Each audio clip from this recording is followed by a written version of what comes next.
My wife cheated with my best friend and then filed a fraudulent lawsuit to claim $500, $0 of our shared inheritance.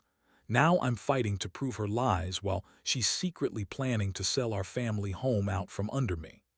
I never thought I'd be the guy to catch his wife cheating, or to find out that she'd been sneaking around behind my back for months.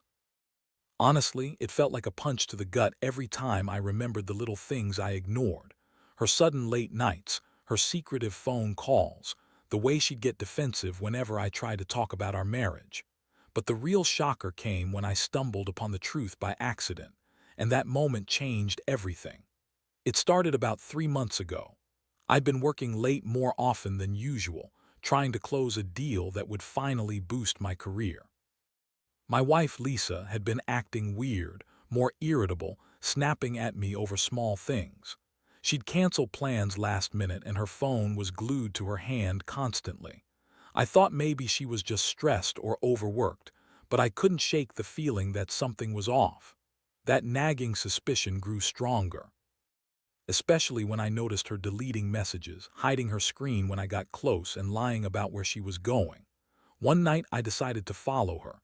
Nothing crazy, just a quick drive behind her car when she left the house after dinner. She told me she was meeting her sister, but I knew better. She was heading to a different part of town. I kept my distance, trying to stay inconspicuous, and what I saw made my stomach drop. She pulled into a small, unassuming parking lot. I parked a few cars behind her and watched. She got out of her car and went into a cheap motel. That's when I saw him, Jake, my supposed best friend. They went inside together and I couldn't believe what I was witnessing. The way they looked at each other, the way she leaned into him, it was obvious they'd been screwing around. I saw their hands touch, heard their muffled voices through the thin walls. I felt like my world was shattering in that moment. I stayed there for a while, trying to process what I'd just seen. My mind raced, trying to convince myself I'd misinterpreted it, but the evidence was clear. Lisa and Jake together, doing things I'd never imagined. I felt betrayal like a hot poker in my chest. My best friend, my wife's lover. How could they do this to me? How could Lisa, who always acted like she loved me, cheat and lie right in front of my face? That night I went home feeling numb, trying to hold it together. I told myself I'd confront her in the morning, but I knew I couldn't keep this bottled up. The next day I started digging into her phone, her emails, anything I could find. It wasn't long before I uncovered more than I wanted to see: flirty texts, explicit photos, plans to meet up again. It was like a punch to the stomach every time I found something new. What made it worse was her reaction when I finally confronted her. I sat her down, showed her the messages, the photos, everything I had uncovered. Her response was classic Lisa. She spun this elaborate story about how I was paranoid, how I didn't understand her, how it was just sex, nothing serious. She called me crazy, said I was overreacting, and that I was jealous of her fun. She told me I was being unreasonable, that I was insecure and controlling. It was like she was trying to gaslight me into doubting what I saw with my own eyes. But I wasn't about to buy into her lies. I was furious, heartbroken, and feeling completely betrayed. The woman I'd loved, trusted, and built a life with had been screwing around with my best friend, and she had the nerve to deny everything.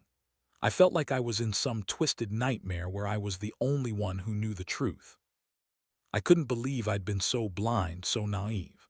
All those signs, her secretive phone, her coldness, the late nights, they were all hints I refused to see. The emotional toll hit me hard. I went from feeling numb to feeling pure rage. I wanted to destroy her, to make her feel as betrayed as I did. But more than that, I felt crushed, like I'd lost the woman I thought I knew. I started to question everything about our marriage, our memories, our future. Was everything a lie? Had I been living with a stranger all along? The betrayal wasn't just about the sex or the affair. It was about the trust, the promises, the life we built together. That trust was shattered and I didn't know how to pick up the pieces. In the days that followed, I felt a mix of anger and heartbreak. I couldn't sleep, kept replaying that night over and over, trying to understand how she could do this, how Jake, my best friend, could betray me like that. I thought about the money too. We had a shared inheritance, and I suspected she might use this chaos as an excuse to take what she wanted. Sure enough, she started pushing for a quick sale of the house, claiming she needed her own space and that I was too controlling. Little did she know I'd already started planning my response. I wasn't going to let her walk away with everything, especially not after what she'd done. That's where I am now, trying to figure out my next move, fighting to keep what's mine and dealing with the betrayal of the woman I thought I knew. It's a mess, but I guess I'm not done yet. I have some plans and I'm determined to see this through. After everything I found out, I couldn't just sit around feeling sorry for myself or letting her run over me. I knew I had to act fast if I wanted to protect what was mine and get some clarity on the mess she created. The first thing I did was dig into our finances, bank statements, investments, the inheritance we shared, and her recent expenses. Turns out, I wasn't just paranoid. She'd already started making moves to sell the house behind my back. I found an email where she was talking with a real estate agent, trying to set up a listing. The audacity. I started to realize she was planning to cut me out of everything, probably to make it easier to hide her affair and grab the money. She's always been the type to lie her way out of anything, so I knew I couldn't trust her. That's when I decided I needed legal advice, fast. I reached out to a lawyer who specialized in family law and inheritance disputes. It was a long, complicated process, but I wanted to get ahead of her. I needed proof, documentation, anything that could show she was lying and planning to steal from me. In the meantime, I kept my distance, but I also started gathering evidence, screenshots of her texts with Jake, emails about the house sale, even some photos I managed to sneak from her phone when she wasn't looking. I didn't want to play dirty, but I knew I had to protect myself. My gut told me she lie, cheat, and manipulate her way out of this if I gave her the chance. The more I uncovered, the angrier I got. I'd never thought I'd be in this position, married to someone who'd betray me so thoroughly. One night she confronted me about the evidence I was gathering. She was bitchy, dismissive, acting like I was overreacting or crazy. "You're just paranoid," she snapped, her voice full of contempt. "You're making a huge deal out of nothing. I have every right to do what I want. You're just insecure, and honestly, I'm tired of your accusations." That was her typical tactic: deny, deflect, insult. She was good at making herself the victim, but I saw through it. I knew her game. She'd been lying from the start. Her reaction only fueled my resolve. I told her I was going to get a restraining order if she tried to sell the house without my consent. She rolled her eyes and laughed, trying to belittle me. "You're just jealous like always. You're insecure because I don't need you. I'll do whatever I want." That's when I realized she was planning to screw me over completely. She was already spinning her lies, painting herself as the victim, and I knew I couldn't trust her anymore. Meanwhile, her behavior was getting even more manipulative. She'd try to guilt-trip me, say I was overreacting, accuse me of not supporting her. But I saw her for what she was: a liar, a cheat, someone who was willing to destroy our marriage for her own gain. Every time she tried to turn things around on me, I just got angrier. This wasn't just about the affair anymore. It was about her stealing from me, lying to my face, and trying to take everything I worked for. I also started to notice how she was subtly trying to push me out of the house. Little things: changing the locks when I wasn't home, hiding some of my belongings, making comments about how it's better for her to have her own space. Now that she was free, I knew she was planning to sell the house and disappear with the money. I couldn't let that happen.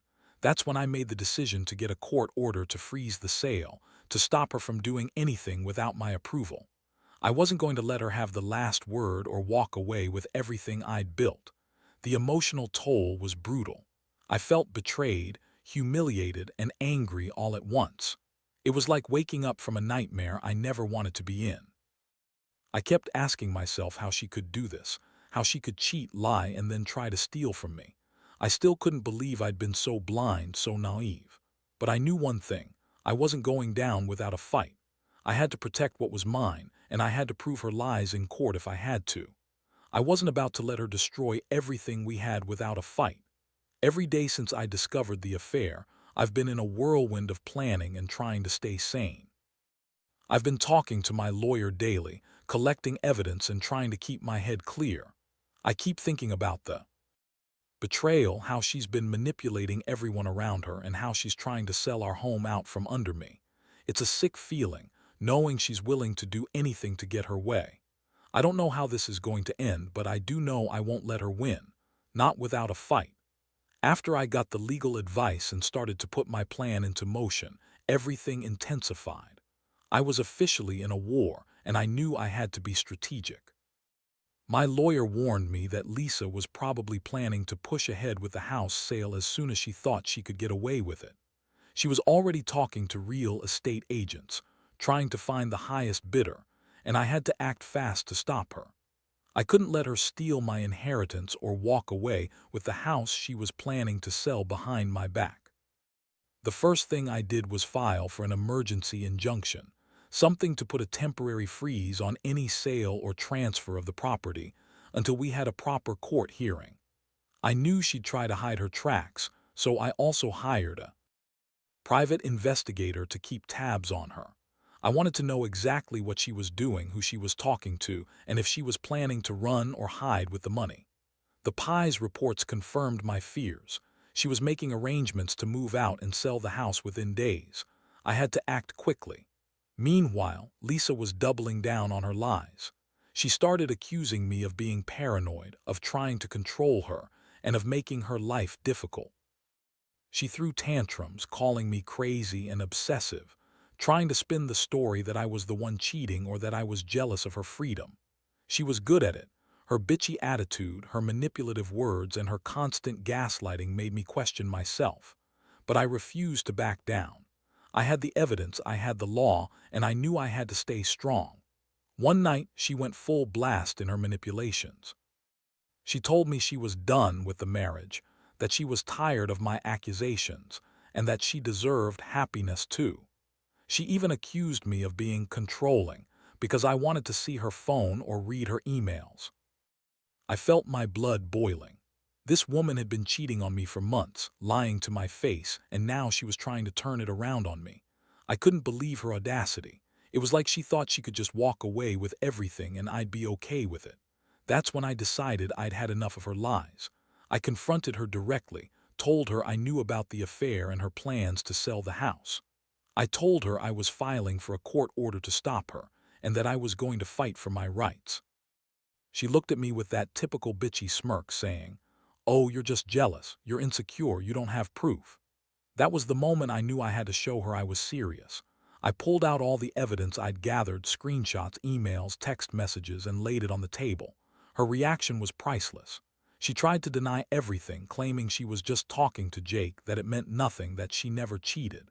She kept calling her affair sex, like that made it okay or less serious.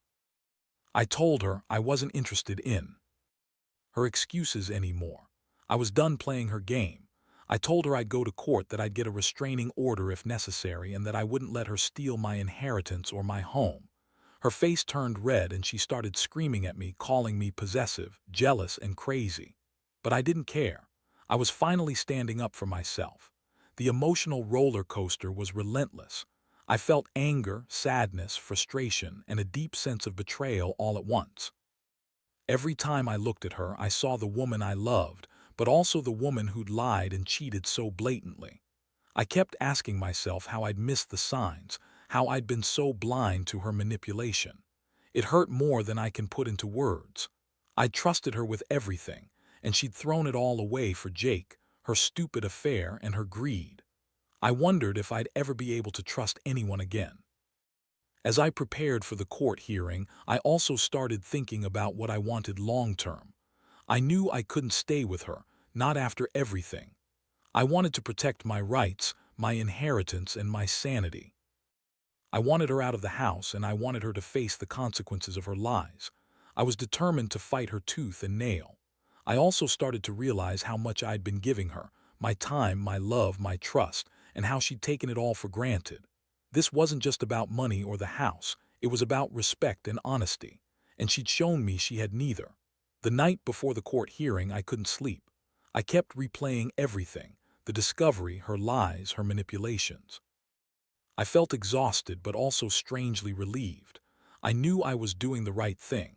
I had to stand my ground, no matter how much she tried to twist things or manipulate me. I had the evidence, I had the law, and I had the truth on my side. Whatever happened next, I was ready. I was done being the victim. From now on, it was about reclaiming what was mine and making sure she couldn't screw me over anymore. The court hearing was set for a Monday morning, and I spent the entire weekend preparing. I gathered every document, screenshot, and email I could find. I wanted to be airtight. The lawyer told me that if I could prove she was planning to sell the house and that she was lying about the affair, I had a good chance of stopping her. Still, I knew Lisa. She was manipulative and she'd do everything to spin the story in her favor. I had to be ready for her tricks. That Saturday, she started her usual cycle of bitchy attitude and gaslighting. She tried to guilt me, saying I was ruining her life, that I was possessive for wanting to control her phone. She claimed she was just confused, that she didn't want to hurt me but that she needed her freedom. I told her I knew about her affair with Jake, that I had the evidence, and that I wasn't going to let her take everything. Her face twisted with rage, but she kept pretending to be the victim, crying about how unfair everything was. Her lies were relentless. She said she was just talking to Jake because she was lonely, that it meant nothing, and that I was jealous because I didn't understand her. She even tried to say that I was the one controlling her, that all she did was have sex with Jake, that it was just a mistake and that I was overreacting. It made me sick. I kept thinking, how many lies could she tell before it all fell apart? I was furious, but I kept my cool. I knew I had to be strategic if I wanted to win. That evening, I sat down with my lawyer and went through the evidence again. We drafted our case, emphasizing her plans to sell the house, her lies about the affair, and her attempts to manipulate the situation. I knew she'd try to show she was innocent, but I had enough to prove otherwise. I also told my lawyer about her recent conversations with the real estate agent and how she was already trying to get top dollar for the house. It was clear she was planning to cut me out entirely.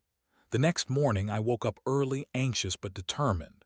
I double-checked the documents, made sure everything was in order, and headed to court. The courtroom was tense. Lisa was there, looking bitchy and defensive. She tried to act innocent, but I could see through her facade. The judge listened carefully as my lawyer laid out the case proof of her affair, her plans to sell the house, her lies, and her attempt to manipulate the situation.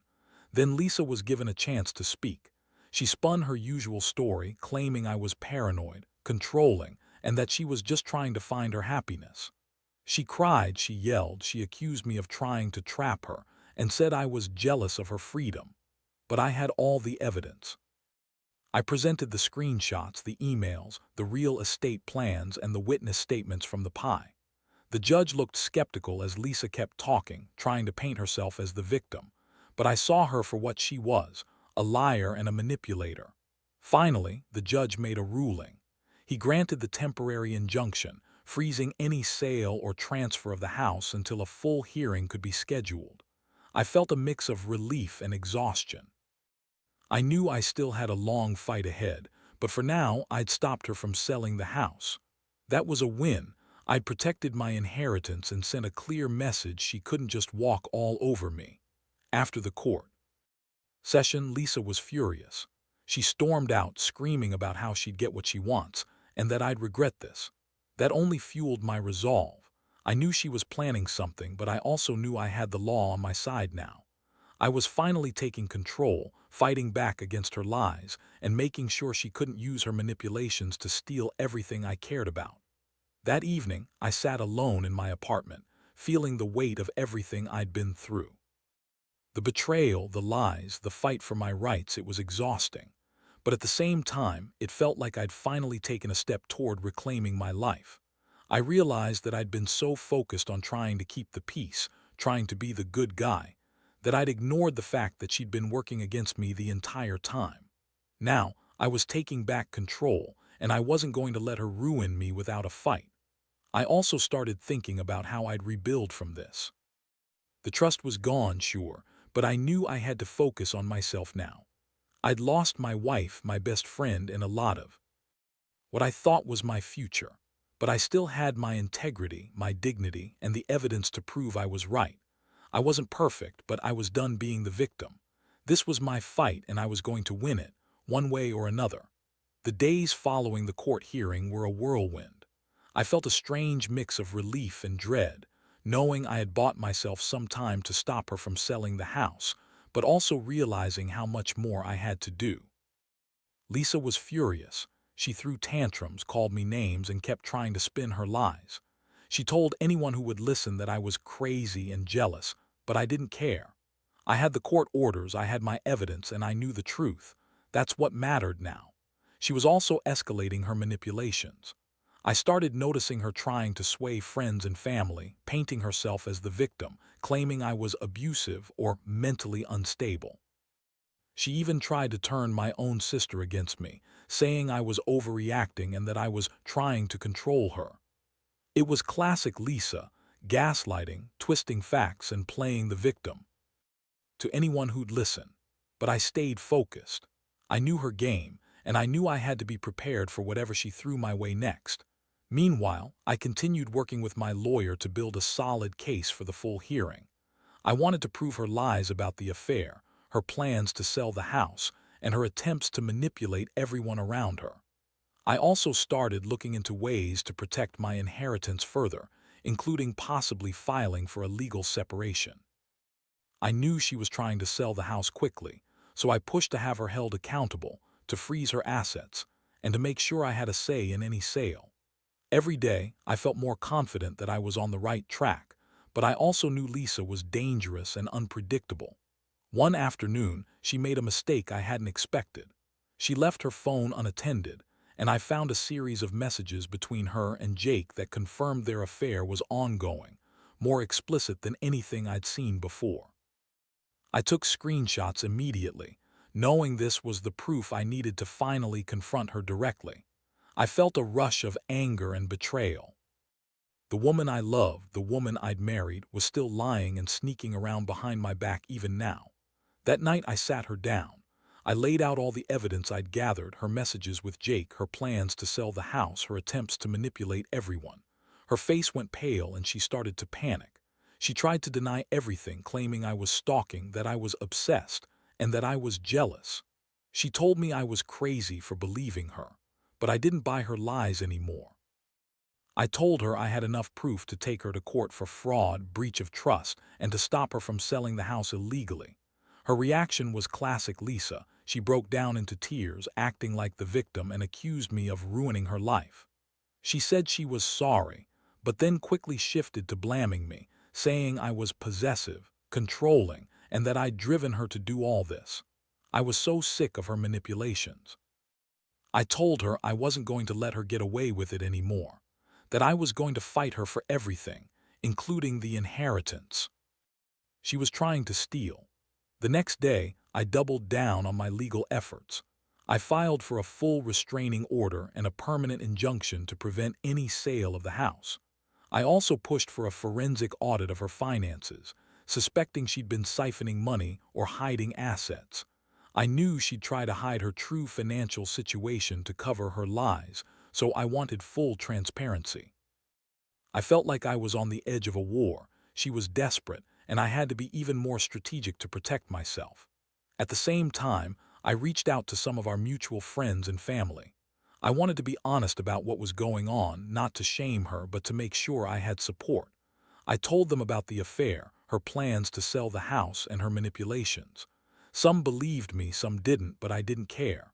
I just needed to cover my bases. I also started considering what my life would look like without her. I'd lost trust, yes, but I still had my dignity. I knew I'd come out of this stronger, one way or another. The emotional toll was still heavy, but I was learning to compartmentalize. I refused to let her see me break. Every day I reminded myself that I was fighting for my rights, for my future, and for the truth. I kept replaying everything, the lies, the betrayal, the manipulations, and I knew I had to stay vigilant. Lisa was dangerous, and I had to stay one step ahead of her. Her desperation was obvious, and I was determined not to let her manipulate me or take what she wanted. I was tired, yes, but I was also resolute. I had to see this through, no matter how ugly it got. The full hearing finally arrived, and I knew this was the moment everything would either be won or lost.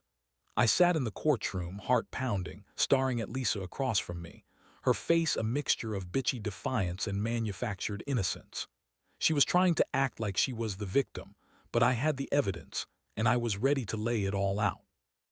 My lawyer presented the proof of her affair, her plans to sell the house, and her attempts at manipulation. I could see her squirming under the weight of it all, her usual smirk replaced with a look of desperation. When it was her turn to speak, Lisa went on her usual tirade, crying fake tears about how she just wanted to be happy, how I'd ruined her life, and how she deserved freedom. She claimed she never cheated, that the messages were misunderstandings, and that I was trying to control her. But I had everything documented: screenshots, emails, witness statements from our neighbors who saw her sneaking out late at night, and even the Pie's reports confirming her ongoing affair. I laid it all out, piece by piece, making sure the judge saw the truth. The judge listened carefully, then announced his decision. He granted the permanent injunction to stop her from selling or transferring the house without my approval. He also ordered an immediate forensic audit of her finances to ensure she wasn't hiding assets or siphoning money. As the court session ended, I felt an overwhelming sense of relief but also exhaustion. I'd fought hard for this, and I'd finally won some ground. She was furious, her face twisted with rage as she stormed out of the courtroom, screaming about how she'd get her revenge. But I did care anymore. I had the law on my side, and I knew I'd protected what was rightfully mine. In the days that followed, Lisa's manipulations became even more frantic. She tried to rally our friends and family against me, spinning stories about how I was abusive and possessive. But I had nothing to hide. I knew the truth, and I knew I'd done everything by the book. She continued to threaten to sell the house illegally, but I had the court orders and I was prepared to enforce them. I also started the process of divorcing her, no longer willing to stay married to someone who'd lied, cheated, and tried to steal from me. Looking back, I realize how much I've learned from this nightmare. Trust is everything, and once it's broken, it's nearly impossible to fix. Lisa's lies and manipulations showed me that some people are just selfish and dishonest to the core. But I also learned that I'm stronger than I thought. I fought for my rights, protected my inheritance, and stood my ground when it mattered most. This experience was brutal, no doubt about it, but it also taught me the importance of being vigilant, of trusting my instincts, and of never letting someone manipulate or betray me without fighting back. I've come out of this battered but wiser. I know I'll rebuild, that I'll find happiness again, and that I'll never let anyone take advantage of me like that again. So, if there's one thing I want others to take away from all this, it's this: never ignore the signs of betrayal. Trust your gut, document everything, and don't be afraid to stand up for yourself, even if it means fighting against the people you once loved. Because in the end, truth and integrity are what truly matter. And no matter how much someone tries to lie or manipulate, the truth has a way of coming out.